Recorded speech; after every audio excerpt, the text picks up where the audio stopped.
નમસ્કાર વિદ્યાર્થી મિત્રો, આજના વિડીયોની અંદર આપણે ધોરણ 9 વિષય અંગ્રેજીનું વાર્ષિક પરીક્ષા 2026 માટેના મોસ્ટ એમપી પેપરનું સોલ્યુશન કરીશું તથા તમારે કેવા પ્રકારનું પેપર આવી શકે છે એ સંપૂર્ણ ચર્ચા આપણે આજના વિડીયોની અંદર કરવાના છીએ। તો ખાસ મિત્રો વિડીયોને અંત સુધી જુઓ, બીજા મિત્રોને શેર કરો।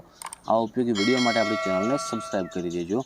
મિત્રો જુઓ, પહેલાં તમારે સેક્શન એમાં ફકરા પરથી પ્રશ્નોના જવાબ એવું 12 ગુણમાં આવશે। ઓકે, તો ફકરા પરથી પ્રશ્નોના જવાબ આપવાના રહેશે। પછી આગળ તમારે ટ્રુ અને ફોલ્સ આવશે 4 ગુણના 13 થી 16 નંબરના પ્રશ્ન। તો મિત્રો આમાં તમારે શું કરવાનું, જો તમને ડાયરેક્ટ જવાબ ના આવડતા હોય ને તો તમે ડાયરેક્ટલી કહો તો 4 ટ્રુ કરજો અથવા તો તમે 4 ફોલ્સ કરજો। આ તમારા માટે શોર્ટ ટ્રીક છે। ઓકે મિત્રો, તો જુઓ મિત્રો, 13મું વાક્ય આપેલું છે આપણે કે Sonia had a cavity on her molar. Okay, તો આ વિધાન કેવું થશે? તો વિધાન આ વિધાન થશે ટ્રુ। પછી 14મું છે the Rani ki Vav was build to solve the problem of water scarcity. તો આ વિધાન પણ કેવું આવશે? ટ્રુ આવશે। ઓકે, પછી આપેલ છે કે S Suresh is called bundle in the mission. તો આ વિધાન કેવું થશે? ફોલ્સ થશે। અને 16મું છે the valley of flower is situated in Kashmir. તો આ પણ વિધાન કેવું થશે? ફોલ્સ થશે। ઓકે, તો જુઓ 13મું 14મું ટ્રુ અને 15 16 ફોલ્સ આવશે। હજુ સેક્શન બી, એમાં પણ તમારે ફરી સ્ટાન્જા આપેલી છે ને એના ઉપરથી પ્રશ્નોના જવાબ આપવાના રહેશે। તો મિત્રો આ રીતના તમારે છેક સેક્શન સી સુધી પેરેગ્રાફ ઉપરથી પ્રશ્નોના જવાબ, ડેટા ઉપરથી પ્રશ્નોના જવાબ અને ફકરા ઉપરથી પ્રશ્નોના જવાબ હશે। તો હવે આપણે ડાયરેક્ટ જોઈશું વ્યાકરણ વિભાગ, જે સેક્શન सीમાં તમારે શરૂ થાય છે। તો સેક્શન सीમાં મિત્રો તમારે 3 અને 3 6 ગુણમાં આવશે ફંક્શન। તો જેમાં આપણે પહેલું જોઈશું 35મો પ્રશ્ન જુઓ કે Jenil can jump high up to 5 feet. મતલબ કે જેનિલ 5 ફૂટ સુધી કૂદી શકે છે। તો એમાં જવાબ આવે ઓપ્શન બી, એક્સપ્રેસિંગ એબિલિટી, એ એની ક્ષમતા બતાવે છે। 36મું મેઘના will study either science or arts. તો આમાં શોઈંગ એલ્ટરનેટિવ એટલે ઓપ્શન સી આવશે। અને 37મું how many panipuris will you eat. તમે કેટલી પાણીપુરી ખાઈ શકો છો? તો ઓપ્શન એ આવશે આમાં કે આસ્કિંગ અબાઉટ નંબર, તમને સંખ્યા પૂછી છે। 38મું 39 40 એ પણ ફંક્શન છે। એમાં જો તમને કાઉન્સમાં આપેલ છે કે ડિસ્ક્રાઇબિંગ પર્સનવાળો વિકલ્પ તમારે પસંદ કરવાનો છે। તો 38માં જવાબ આવશે option B, he is a man with a hat. Okay, 39મું છે એમાં તમારે ઇન્ક્વાયરી એઝ નેચર કરવાનો છે પ્રશ્ન।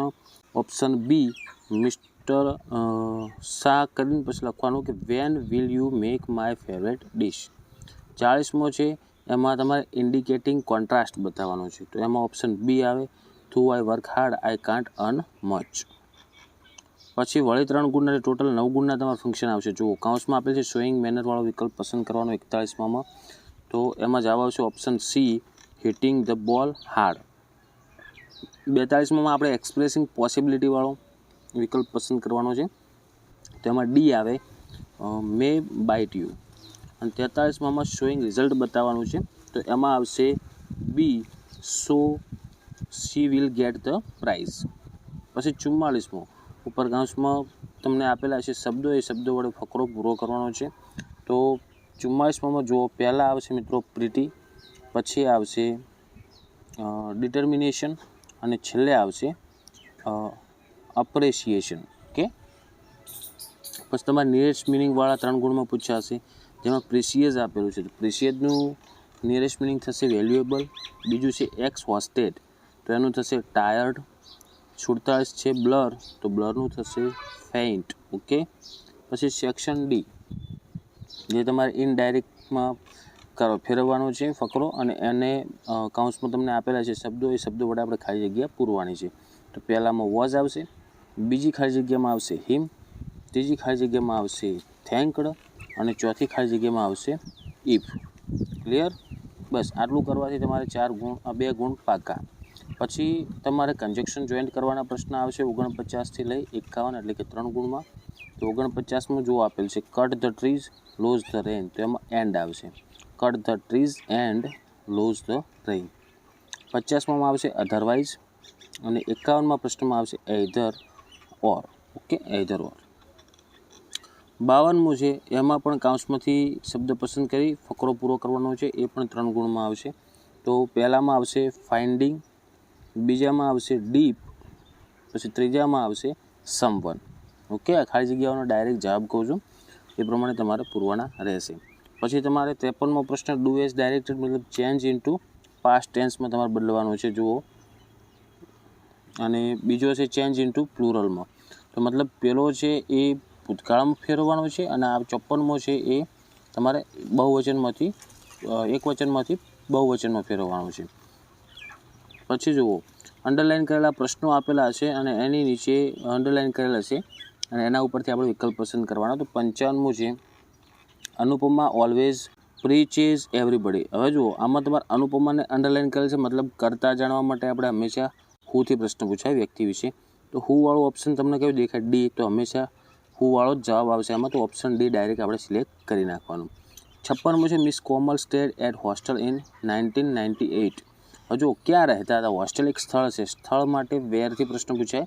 તો વેર જુઓ ઓપ્શન સીમાં આપેલું છે અને ઓપ્શન એમાં પણ આપેલું છે. હવે આપણે ટેન્સ જોવાનો, કયો ટેન્સ છે? જુઓ સ્ટેડ છે, સ્ટેડ એટલે કે V2 છે, ભૂતકાળનું સેકન્ડ ફોર્મ છે. તો આપણે આ સાદો ભૂતકાળ છે એટલે ડીડ લાગશે, વેર ડીડ, એટલે ઓપ્શન સી એનો જવાબ સાચો થશે. 57મું, the principal held a meeting to resolve the problem. પ્રિન્સિપલે મિટિંગ બોલાવી હતી પ્રોબ્લેમની સોલ્વિંગ કરવા માટે. તો હવે જો શેના માટે? એક કારણ માટે પ્રશ્ન પૂછાય ને, તો વાયથી પૂછવાનો પ્રશ્ન. તો વાયવાળું એક જ ઓપ્શન છે, તો સીધું આપણે ઓપ્શન બી પસંદ કરી અને આગળ લખી નાખવાનું. હવે જો સેક્શન એ લેખન વિભાગ મોસ્ટ ટાઈમ્પી વિભાગ છે. આ વિભાગમાં જુઓ, તમારે પહેલાં પેરેગ્રાફ લખવાનો છે 100 વર્ડ્સમાં. માય ફ્રેન્ડ વિશે, my visit to a dentist અને સેવ ટ્રીઝ. આ ત્રણમાંથી તમને જે આવડશે ને એના એ ત્રણમાંથી એકમાં લખવાનું છે.